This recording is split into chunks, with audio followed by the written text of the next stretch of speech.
इस सीरीज का नाम है मेरी आन 2019।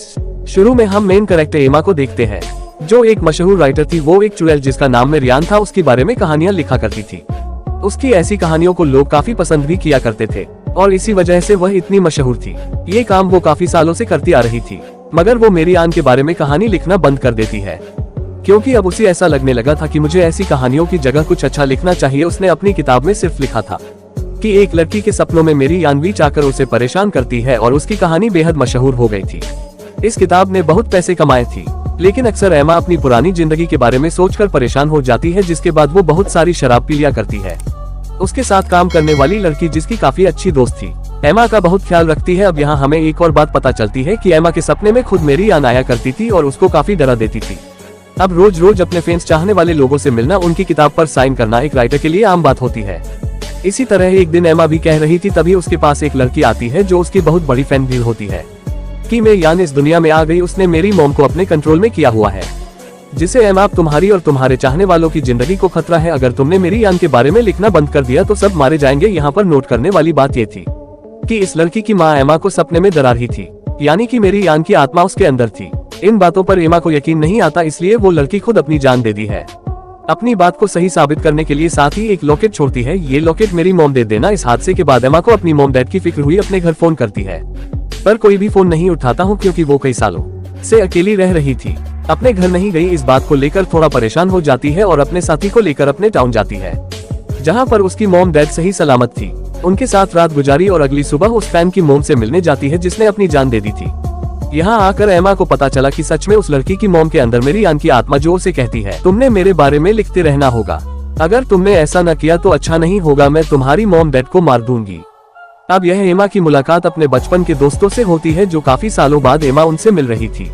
चारों दोस्तों को एमा से बहुत प्यार था, खास तौर पर अपने मेल फ्रेंड से जिसकी शादी हो गई थी। एमा अब कुछ नहीं लिखती, इसलिए उसकी मॉम डैड गायब हो जाते हैं, जो मेरियान का ही काम था। वह जादू करके मेरियान की आत्मा सभी लोगों को अपने कंट्रोल में किया करती थी। यहाँ हमें एक चमड़े से बनी पोटली भी दिखाई जाती है, जिसका मतलब वह जहाँ पर भी होगी सबको अपने कंट्रोल में करते रहेगी। एमा अपनी कहानी लिखना शुरू कर देती है और जो भी लिख रही थी सब कुछ सच होता जा रहा था, जिसके फौरन बाद एमा की मॉम खुद घर वापस आ गई। उनकी हालत बहुत खराब थी, क्योंकि अभी भी उसकी आत्मा उसके कब्जे में थी और एमा को बुरा भला बोलने लगती है। लेकिन यहाँ उसके पति अभी भी गायब थे, क्योंकि मेरियान चाहती थी एमा अभी भी उसके बारे में लिखती रही। यहाँ पर अब उसकी मदद एक इंस्पेक्टर करता है, जो काले जादू के बारे में बहुत अच्छे से जानता था और एमा का बहुत अच्छा दोस्त भी था। लेकिन यहाँ पर अजीब बात ये थी कि मेरियान दिन में भी लोगों के दिमाग को अपने कब्जे में कर सकती थी और जो चाहे वो नजारा दिखा सकती थी। अब एमा के इस टाउन में आते ही हम समझ पाते हैं कि आखिर हुआ क्या था, मेरियान कौन थी और बार बार एमा के सपने में क्यों आती थी। तो मेरियान 1587 में ट्यूसडे के दिन पैदा हुई थी और जब वो 7 साल की हुई तो उसका घर जलकर राख हो गया। मेरियान और उसके बिल्ली ही बाहर आई। मेरियान को उसकी बहन ने पाल पोस कर बड़ा किया, मगर वह जगह भी जल्दी खत्म हो गई। यहाँ पर अजीब बात ये थी कि सब मारे गए, सिर्फ मेरियान और उसके बिल्ली बच गई थी। जब वह 17 साल की उम्र में उसकी शादी हुई, उसका एक बच्चा भी हुआ। बज वह 3 साल का हुआ तो मेरियान ने खुद ही उस बच्ची को आग के काफी नजदीक रख दिया, जिससे वह जलकर मारा गया। इसके बाद उसके 2 और बच्चे हुए, लेकिन उन्हें भी एक दिन वो घने जंगल में ले गई। लेकिन जब वह वापस आई तो उसके साथ उसके बच्चे नहीं थे, वो अकेली थी, जिसका मतलब था कि मेरियान ने उन्हें भी मार दिया होगा। आकर उसने बहुत ही खतरनाक काम किया, उसने अपने पति का गला काट दिया और शैतान के सामने उसके साथी डेमन से शादी कर ली। यानी कि मेरियान शुरू से ही काले जादू जैसे गलत काम लगती थी, मगर फिर उसे प्रीस्ट और कुछ लोगों ने पकड़ लिया, क्योंकि उस जगह पर दूसरे बड़े और बच्चे मारे गए थे। फिर सबने मिलकर उस पर क्रॉस का कपड़ा लगाकर उसे लटका दिया। मगर मेरियान कहती थी कि मैं कभी हार नहीं मानती, आने वाले वक्त में मैं दोबारा आकर तुम लोगों को और तुम्हारे बच्चों को परेशान करूंगी, क्योंकि मैं खाली हाथ कभी नहीं जाती, हमेशा अपने साथ कुछ न कुछ लेकर जाती। अब उसे 15 फीट जमीन के नीचे दबा दिया गया और उसने शादी की थी। वह एग्रीमेंट भी साथ दफन कर दिया ताकि उसे जलाया जा सके। उसे जलाने में नाकाम रही तो उसे ऐसे ही दफन कर दिया गया, यानी कि मेरियान को ठीक तरह से कभी खत्म ही नहीं किया गया था। उसकी कब्र बिल्कुल एमा के घर के सामने थी, इसलिए बचपन में एक बार एमा उसके पास गई, जहाँ छोटा सा सुराग था। उसने जब सुराग के अंदर देखा तो एक अजीब सी आवाज सुनाई दी थी कि मेरियान उसके जरिए दुनिया में आना चाहती है, यानी कि मेरियान एमा को चुना था। कि वो ही इसे इस दुनिया में वापस लाएगी। तभी से एमा को मेरी यान के डरावने सपने आने लगे थे। बचपन से ही मेरी यान को अपने सपनों में देख रही थी। तो जब थोड़ी बड़ी हुई तो इस सब के बारे में उसने अपने दोस्तों को बताया। वैसे भी रात के वक्त मेरी यान की आत्मा को बुलाने का जादू करते हैं, जिसमें वह सफल रहे, पर मेरी यान की आत्मा एमा के अंदर आकर सबको डरा देती है, जिसकी वजह से एमा एक दोस्तों बहुत ज्यादा डर गई और एमा से बात करना बंद कर देती है। और जब मैं मेरी यान की आत्मा उसके अंदर आई तो उसने एमा के दोस्तों से यह कहा, तुम सब जिनसे प्यार करते हो उन्हें मुझसे खतरा है। जिसके बाद जो दोस्त उसे बात नहीं कर रही थी, एमा उससे बात करने के लिए एमा उसकी छोटी बहन के स्कूल में जाती है, ताकि उसके जरिए वह उससे बात कर सके, जहां पर उस बीच मेरी यान ने आकर उसकी दोस्त की बहन को मार दिया। और यह सब कुछ है एमा अपनी आंखों से देख चुकी थी। एमा ने इस हादसे के बारे में किसी को कुछ भी नहीं बताया, क्योंकि एमा इस हादसे से बहुत ज्यादा डर गई थी। एमा अब चर्च में जाकर फादर से मिलती है। चर्च के फादर बताते हैं, मेरी यान की अंतरात्मा तुम्हारे साथ जुड़ चुकी है, इतनी आसानी से तुम्हारा साथ नहीं छोड़ेगी। अगर सबकी भलाई चाहती हो तो टाउन छोड़कर बाहर चली जाओ। अब एमा जानबूझकर अपने टाउन में बुरे बुरे काम करने लगी, जिसकी वजह से उसके मॉम डैड ने बाहर भेज दिया। फिर वह एक मशहूर राइटर बनी और यही वजह थी कि वे अपने पास्ट की वजह से हमेशा शराब के नशे में और परेशान ही रहती थी। अब कहानी आ जाती है अपने पुराने वक्त में। एमा को अपने दोस्त की बहन की मौत का गम अंदर ही अंदर खाए जा रहा था। हैरान करने वाली बात यह थी कि मेरी यान की आत्मा पिछले 15 सालों से एमा के पीछे पड़ी उसे डरा रही थी। एमा का किताब लिखना और उस कहानी में जिस लड़की के बारे में लिखा है और कोई नहीं, खुद एमा ही थी। ये सब बातें ये सब सोचकर नहीं लिखा करती थी, बल्कि उसके सपने थे जो कि उसने कहानियों के रूप में लिखे थे। फिर वहाँ उस लड़की की माँ आ जाती है और उन्हें मारने की कोशिश करती है, क्योंकि उनके अंदर मेरी यान की आत्मा थी। मगर एमा का जो स्पेक्टर दोस्त था वह उसे ऐसा करने को मना करता है। उस लड़की माँ के अंदर मेरी यान की आत्मा कहती है, अगर तुमने मेरे बारे में किताब ना लिखी तो तुम्हारे मॉम डैड मर जाएंगे। और होता भी बिल्कुल ऐसा ही है। एमा जब घर जाकर कर देखती है तो उसकी मॉम मर चुकी थी। तो उस लड़के की मॉम को दोबारा जाकर मारने की कोशिश करती है, लेकिन इस बार उससे एमा की दोस्त बचा लेती है। और मेरी यान की आत्मा उस औरत के अंदर से जा चुकी थी और जाते जाते एमा की दोस्त को नुकसान पहुंचाकर जाती है।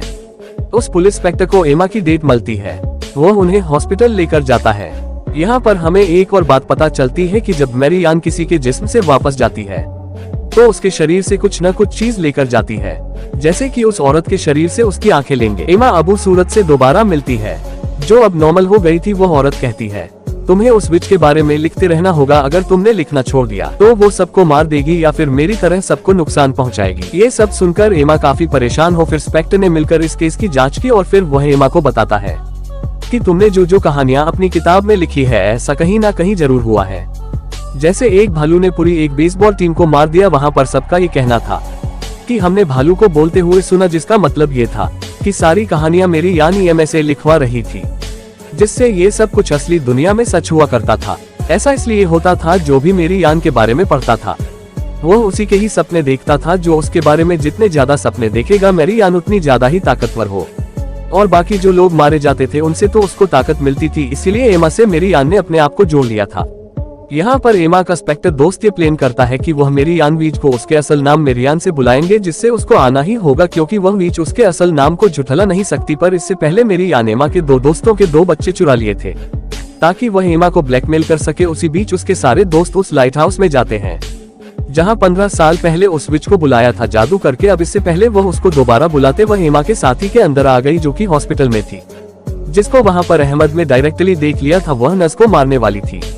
तभी उसके सारे दोस्त मेरी यान को बुला लेते हैं और वह एमा के साथी को छोड़कर चली जाती है। इन सब का प्लान ये था कि वे उसकी आत्मा जब यहाँ आए तो उसको क्रॉस के अंदर बंद देंगे, ताकि वह किसी को नुकसान ना पहुंचा। पर मेरी यान बहुत चलाती थी, मैं इंस्पेक्टर के अंदर आकर उसको ही मार देती है और उसके एक साथी को। और भी अबे एमा के दोस्त ये चाहते थे कि वह मेरी यान के बारे में लिखती रहे, ताकि सबकी जान बच जाए। इसी रात जब एमा घर थी तो उसका वह मेल फ्रेंड आता है, जिससे वह प्यार करती थी, और ये दोनों एक साथ रात गुजारते हैं। पर सुबह होती है तो वहाँ पर कोई भी नहीं था। तभी दरवाजे की बेल बजती है। जब एमा दरवाजा खोलती है तो वहाँ चर्च के फादर वह फिर एमा को चर्च के क्रॉस का निशान दिखाते हैं, जिससे वह डर गई थी और फिर उसे मारने लगे, जिससे एमा के मुंह से खून आने लगा। वह जल्दी से अपने कमरे में चली जाती है, क्योंकि उसके कानों में जो फादर मंत्र पढ़ रहे थे वह उसे सुने नहीं जा रहे थे। फादर देखते हैं कि फिर उसने एक और नई कहानी लिखी थी, जो उसे नहीं लिखनी चाहिए थी। फादर उसे बताते हैं कि आज ट्यूसडे है, फिर से मेरी यान आज जन्म लिया है और वह तुम हो एमा, तुम्हारे शरीर में मेरी यान है। पर एमा इस बात को मानने से इनकार कर देती हो, मगर जब सादर उससे ये पूछते हैं कि तुम मेरी यान हो तो वह हाँ बोल देती है। एमा के अंदर आई मेरी यान की आत्मा फादर को भी नुकसान पहुंचा देती है। सादर के एक पेड़ पर गोली मारकर पूरी कहानी में हमें ये दिखाया गया है कि जिसके भी जिसमें मेरी यान होगी, मैं यह नहीं झुकना सकता कि वह मेरी यान नहीं है। हेमा को भी यह बात पता चल गई थी कि उसके अंदर मेरी यान की आत्मा आ चुकी है, जो कि अब एमा को हेल यानी कि जहन्नम की तरफ ले जाना चाहती है। वह एमा को अपने कब्र की तरफ ले जाती है तो एमा को मेरी यान लाश मिलती है, जो अब तक बिल्कुल सही सलामत थी। जो एमा से कहती है चलो मेरे साथ उधर। असल दुनिया में एमा की दोस्त समझ गई थी वह खतरे में है। वह एमा के घर जाकर अपना ताकतवर लॉकेट उसके गले में पहना देती है, क्योंकि एना का जिसमें इस दुनिया में था, बस उसकी आत्मा मेरी यान के साथ हेल जा रही थी। जिससे होता यह है एमा की अंतरात्मा हेल में जाने से मना कर देती है, जिससे एमा होश में आ गई थी। एमा अपने आप को मारना चाहती थी, क्योंकि यह एमा के साथ साथ मेरी यान भी मारी जा सके, पर मेरी यान बार बार उसे रोक रही थी। और उधर फादर भी मेरी यान की कब्र में आग लगाना चाहते थे ताकि वह एमा को बचा सके। उधर मेरी यान की आत्मा हेल में एमा के पास एक बेसबॉल का बैट था, जिससे वह मेरी यान की आत्मा को मारती है और असल दुनिया में उसके दोस्त को गोली मारने से बचा लेती है। और उधर फादर भी मेरी यान की कब्र में आग लगा देते हैं, पर मेरी यान की आत्मा ने फादर को अंदर खींच लिया था, जिसमें जलकर मेरी यान आत्मा तो खत्म हो जाती है, पर फादर भी मारे गए थे। एमा के डेड भी ठीक हो गए थे। उनका रिश्ता है एमा के साथ बहुत अच्छा हो गया था, जो कि आज से पहले कभी नहीं। एमा अपने साथी से वापस मिलती है, मगर साथ ही उसकी आवाज जा चुकी थी, क्योंकि मेरी यान जाते जाते कुछ न कुछ लेकर जाती है, तो उसकी आवाज ले गई। वह दोनों टाउन को छोड़कर वापस जा रहे थे, तो वह सबसे मिलती है। यहाँ पर एमा अपने मेल फ्रेंड से मिलकर उस रात के बारे में बताती है कि तुम आए और हमने रात साथ गुजारी थी, मगर वह ये बात सुनकर हैरान हो जाता है, क्योंकि वह आया ही नहीं था और उसे गुस्सा आ गया और वहां से चला गया। यहाँ पर एमा बहुत ज्यादा परेशान हो जाती है और अपने साथी से पूछती है कि तुम्हें क्या मेरी यान काले समुद्र के पास लेकर गई थी, पर वह कुछ नहीं कहती, लेकिन अचानक से बोल पड़ती है कि हाँ मैंने भी हेल को देखा है। एमा हैरान होते हुए फिर पूछती है, पर वह कुछ नहीं बताती है। एमा सारे रास्ते उल्टी आ रही थी। उसकी शादी उसके लिए मेडिकल से किट लेकर आती है, ये चेक करने के लिए कहीं वह माँ तो नहीं बनने वाली। एमा कहती है क्या मजाक है, ऐसा कुछ नहीं हो सकता, मेरी शादी नहीं हुई है। लेकिन जब वह टेस्ट करती है तो वह सच में माँ बनने वाली थी। अब उसकी माँ बनने की दो वजह हो सकती है। उस रात एमा के दोस्त के रूप में डायमंड आया हो, वह एमा के साथ रहा क्योंकि वह मेरी यान को जिंदा करना चाहता है। एमा के पेट में मेरी यान का ही दूसरा रूप है। दूसरी वजह ये हो सकती है उस रात मेरी यान ने उसके दोस्त को अपने कंट्रोल में करके एमा के पास भेजा हो, ताकि एमा के जरिए मेरी यान का दूसरा जन्म हो, लेकिन वह एमा से पैदा हो, क्योंकि उसने एमा को ही चुना। और यह सिर्फ इसी सस्पेंस के साथ यह मूवी यहाँ खत्म हो जाती है।